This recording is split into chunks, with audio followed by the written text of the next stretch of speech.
Good evening, everybody. Alex StarCraft here. Very excited to be bringing you guys another StarCraft 2 commentary. I did try to do a few yesterday. I ended up getting one out. But the other ones I really felt were just not of good enough quality for all my wonderful, amazing fans. And so I have a little bit of a treat for you guys today. Or at least I think it's a treat, because we have mTwDimaga actually playing Zerg. And I will explain why I thought he switched to Terran in just a second. Versus EmpireKas, the red Terran in the 12 o'clock position, and of course Dimaga's blue Zerg in the 2-ish PM or AM position on the map of Shattered Temple. Now, Dimaga, I thought he switched to Terran. It turns out what he actually does, he does indeed play Zerg. He has for a long time. What he does, he plays Zerg versus Protoss and Terran, and when he has to play a Zerg, he plays as Terran. And he actually has about an 80% win rate versus Zerg. And for those of you that don't know, that's actually kind of unheard of. That means 8 out of 10 times when he plays a Zerg, he wins. And that's a pretty tough thing to do. A lot of players, it'll be a good thing if they have, say, a 60% win rate against any race. Anything above 50% is, of course, obviously above average. But the only thing I wonder about that is exactly how that works on ladder, just because obviously in a tournament, you know, like, am I playing a Zerg, a Terran, or what? But if you're laddering, you don't until you get the game. You don't see the race. So I guess he probably would just play Zerg and probably just plays a lot of practice matches and custom games and stuff where, of course, he knows what race it's going to be. But anyway, so far in this game, everything very normal. We do the hatch first going down from Dimaga, and that is something against Terran as a Zerg. You essentially always do that. Of course, you do run the risk of having some early bunker pressure, but if you do manage your units right and just have a few precautions like this Overlord right here to allow you to see everything, because of course this hatchery by itself can see about this much of your base. That bunker pressure can very easily be negated. And then you have the hatchery up early, so you get that extra larva, extra economy, all that fun stuff. And we have Kas just going for the barracks into gas opening. He does have the orbital command up, so it's just a standard orbital command opening. You get that up fairly quickly, helps you get up a good economy with this early mule.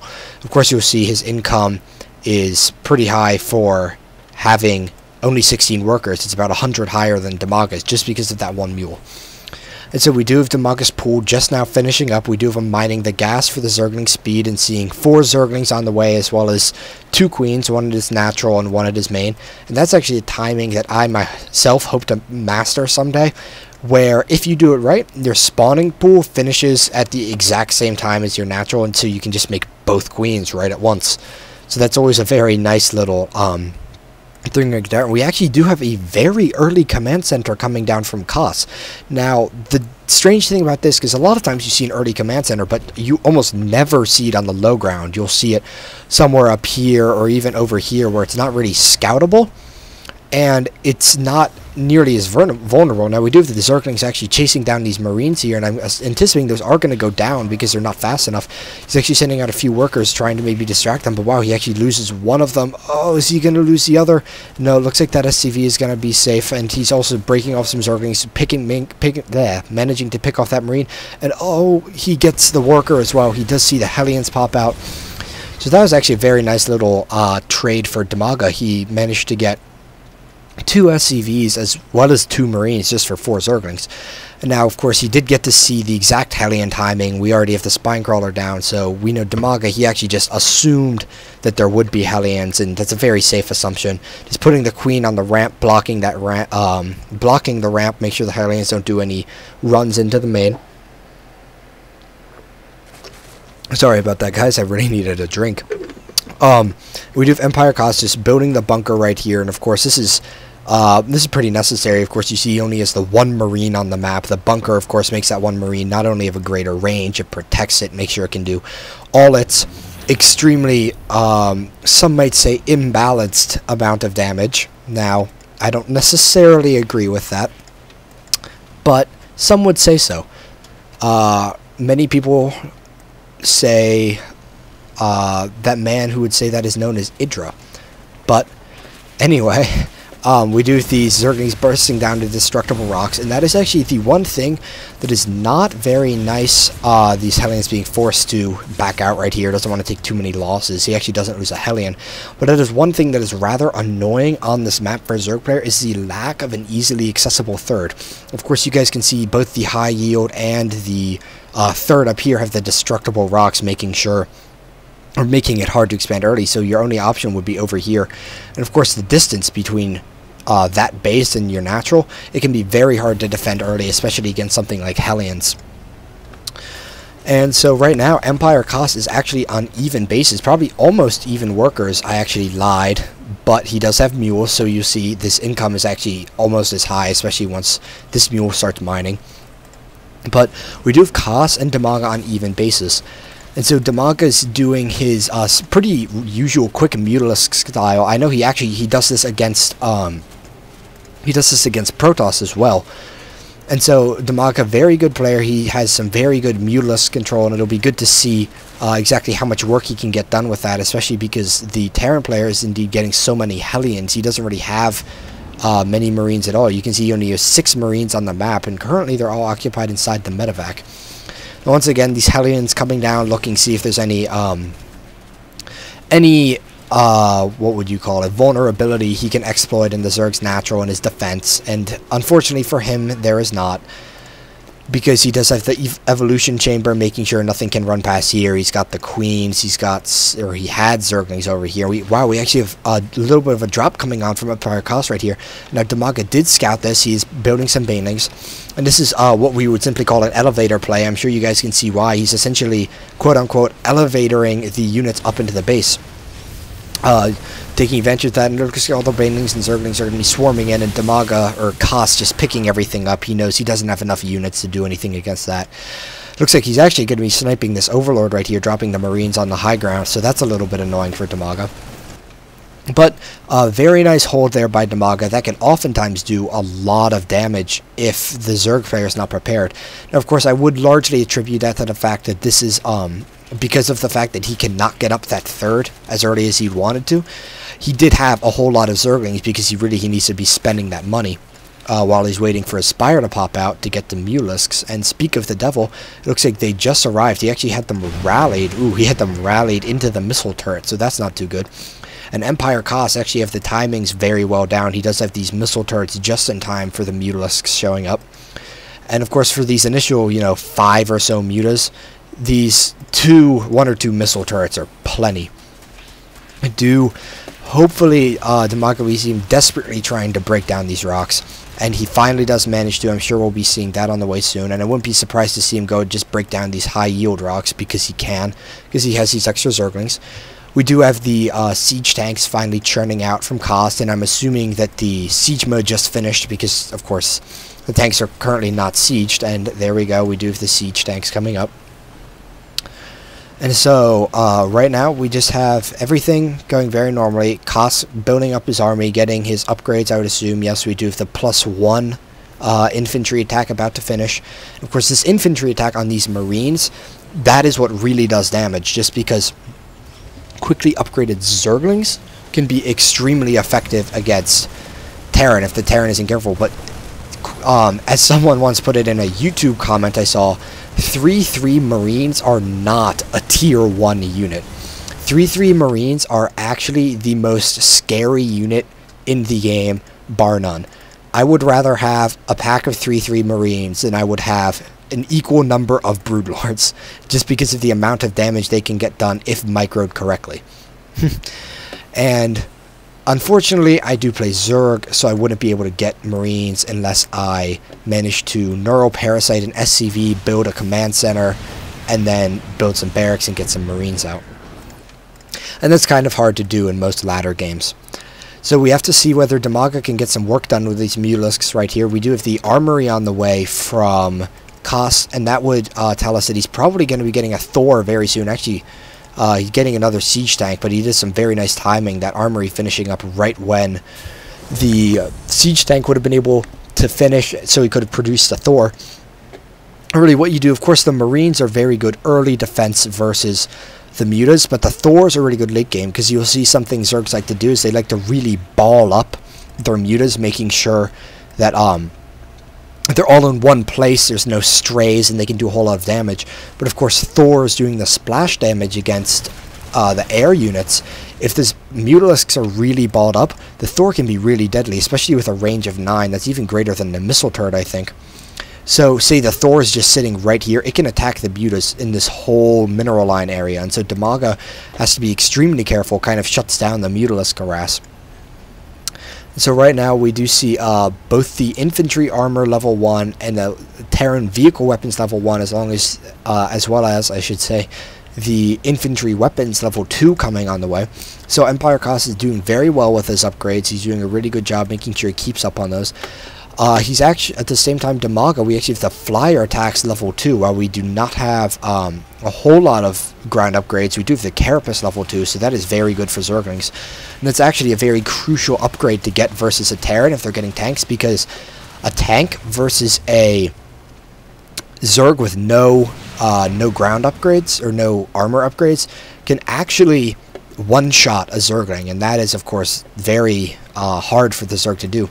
We do have another command center on the way. We did see Dimaga seeing if he could maybe do any sort of damage right there. But unfortunately, he did see all those Marines and everything running over, so he did have to retreat. Now we see him just picking off some missile turrets. This bunker, or this supply depot, getting very scared, withdrawing into its little shell right there. Its nice little underground home.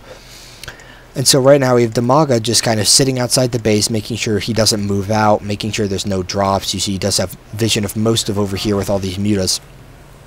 And this is the balling up I'm talking about. You see the mutas are actually, they're a lot more effective really when you do ball them up so much. But if there is a single Thor, which he is making now, it could take half the health off of every single one of these Mutalisks if it just fired one shot, and that is why the Thors are dangerous.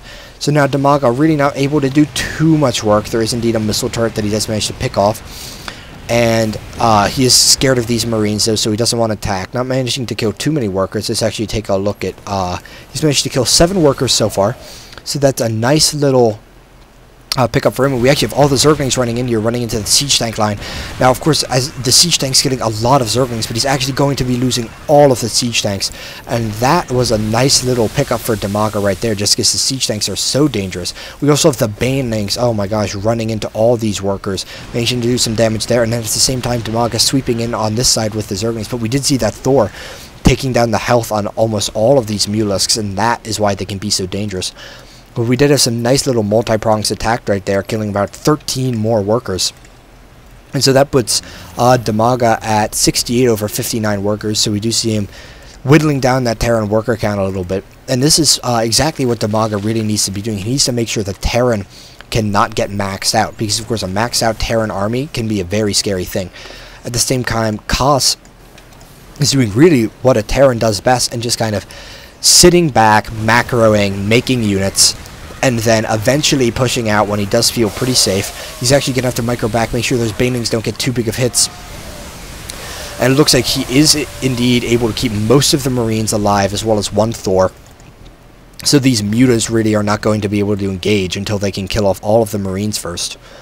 And it looks like Kas is actually going to be trying to grab this high yield, which would put him on even bases with the Zerg. He actually already does have this command center finished. I'm sure he'll be turning this into a planetary once he lands it.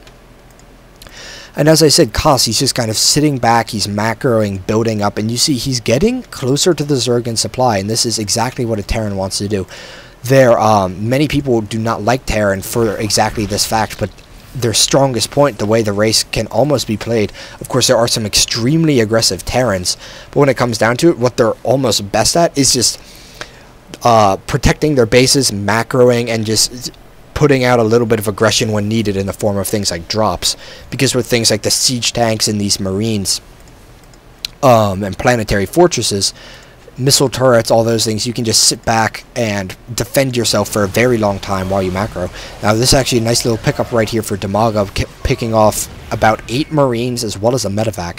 So that was a nice little victory, but again we do see Kas is only about 8 supply behind Dimaga, and that is something that Kas needs to be very careful about. Now we see a lot of Banelings on the way. We have 19 on the map, and let's see what it shoots up to. 33 Banelings on the way for 73 Marines. Now it's really going to come down to the Marine micro here for the Marines. He's actually managing to catch his siege tanks almost completely unsieged.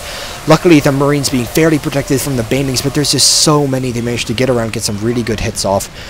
And now we have the Mulisks just magic boxing a little bit, picking off that Thor. And then having to run again just because of these few Marines, these Mulisks, and really not engage. And this is that situation where it's kind of one of those situations Zergs often run into where they are ahead by a good amount. You can see he's about 40 supply ahead, or he was before more units were being made. And he has like the adrenal glands, 3/3 melee attack and carapace, as well as the chitinous plating for the Ultralisks, which gives them even more armor. And this is one of the situations where the Zerg player is ahead. He's a pretty good amount ahead, but he really can't kill the Terran. Now, the unfortunate thing here, we do have Viking on the way, and it seems like he is going to be going for a good amount of Viking production. And unfortunately for Kas, Dimaga is actually not going the Brood Lord route. I'm actually trying to follow these Mulis right here, but they really just don't want to be on the map, it seems. Just trying to pick off as many Marines as he can before he has to run. But unfortunately, Dimaga not going for Broodlords, he's going to be going for Ultralisks. So these Vikings are really not going to be too effective. They are okay against the Marines, can be good at picking off Overlords. But overall, they are not exactly the unit he wants right here. And these Dimaga are really at this point just using these mutas almost to scout while he gets ready for these 5 more Ultras to finish, in addition to the, 2 he already has. And we have some very good creep spread, but of course with the sensor tower, Kas is very aware of everything that's happening. He knows, oh god, there's a whole bunch of Zerg units right outside my base. So he has got to be in a constant state of fear. Unfortunately for him, he does not know that a lot of these are Ultras with 5/3 upgrades. So these are really going to be a game changer right here, and it'll actually almost come down to the snipes of Kas. Now, snipe is actually a great late game ability Terrans use versus Zerg.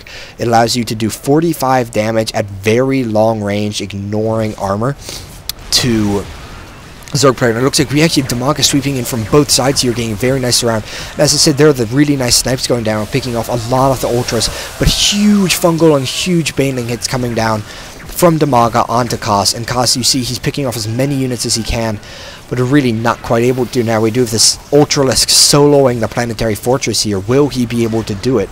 It looks like no. Kas needs, or Dimaga needs to do something with these banelings, and we do have the banelings coming in, killing a whole bunch of workers.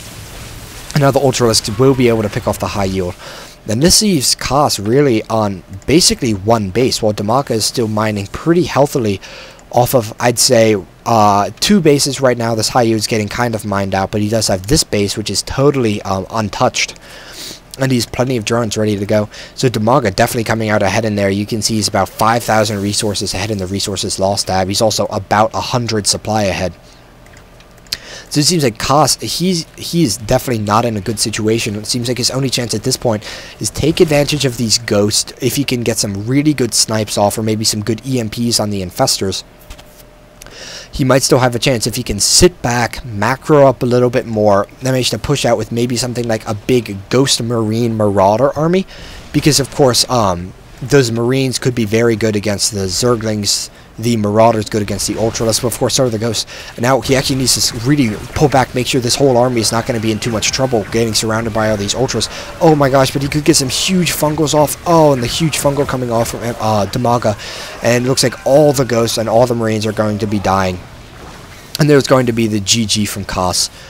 And so there's apparently still some people in the game. Dimaga's not left the game yet, everyone. We just have the infested Terrans trying to break their way up into the game. Dimaga actually GGing twice. He's such a nice person.